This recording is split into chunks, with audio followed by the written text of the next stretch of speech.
Thank you for coming here today to hear us talk about something that's incredibly important, the future generations, our kids, and our basic commitment to what we're going to do to help all those kids, particularly those who are most challenged.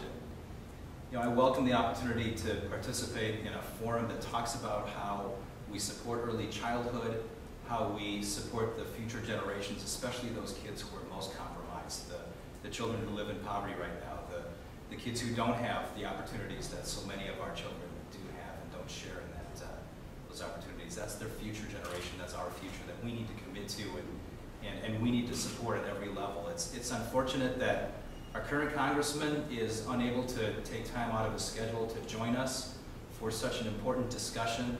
This isn't a debate. This is a chance for us to sit down and talk with the community and brainstorm on how we really do help families and support communities and help our kids. We know that far too many Minnesota kids are struggling right now. We have 140,000 kids in Minnesota who live in poverty right now. We have to do better for them. Those numbers are growing. 10,500 of those kids live in the 3rd district alone. We have 1 in 7 children right now who are depending upon food shelves for their food in our congressional district, in our communities. We have to do better than that. The health and family conditions and the nourishment and the safety in our communities have a direct impact on our children's education. We have to recognize that. It's much more than what happens in a classroom that affects our kids. That starts at birth. That starts at the earliest ages. And we have to understand that there's a continuum that we need to support. Education doesn't begin in kindergarten. We have to understand that. We have to provide support to that. That's what we're going to have to, that's what we're going to talk about today.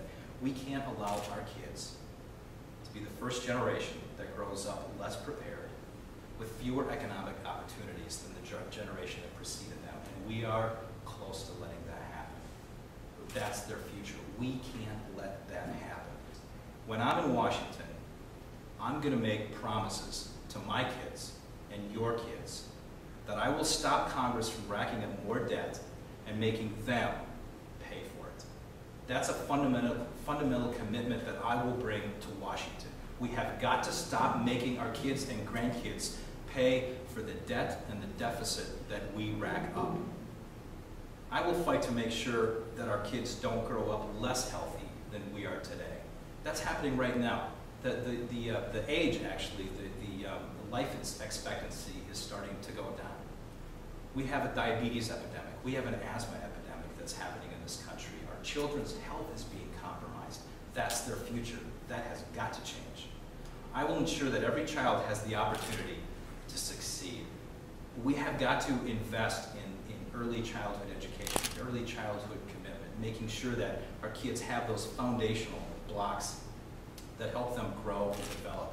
Reading is a critical component to that. In a minute, we'll take the opportunity to read to kids, which is such a critical foundation, that vocabulary. We talk a lot about science and math in schools, but the building block, the foundation is reading to our kids, making sure that they have a strong vocabulary that then builds, that's a foundation, that's a building block for understanding math and science and being able to communicate and being able to develop better. That's something that we have got to start at the earliest ages.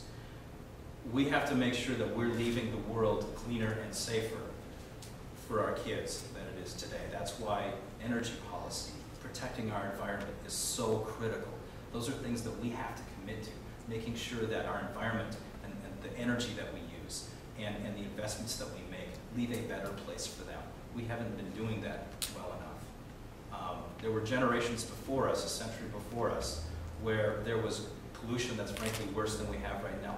Those generations committed to cleaning things up. They made the strong investments in changing their economic structures, changing factories, having regulations that protected and cleaned up the environment. We have to do that again. We have to recommit ourselves to that. And I'm going to make that promise to all of our kids that I'll do that when I'm in Congress. And I will always put real solutions ahead of party politics. Now, that's a phrase that a lot of politicians use, but frankly, we got big problems in this country. The debt, protecting the environment, strengthening our education system, getting people back to work, fixing our economy. These are big problems, and none of us have a single answer. We have to roll up our sleeves, Not blame others, not make excuses, but look for ways to solve problems. That's what we're going to do at this forum today, is have a good discussion on how we invest in early childhood education, how we build that foundation, those fundamentals for our kids. It doesn't matter, you're Republican, Democrat, Independent, whatever. We've got to come together to find solutions to these problems. You don't do it by saying no. You do it by engaging in good discussions that figure out how to solve the problems. That's what we're going to do today. That's what I'm going to do in Congress. So thank you again for coming today. Those are commitments that I have that you can be sure when I'm in Congress, I'm going to make and keep. That's the promise that I have to my kids and to your kids. So thank you again for being here, and I look forward to this continued discussion as this campaign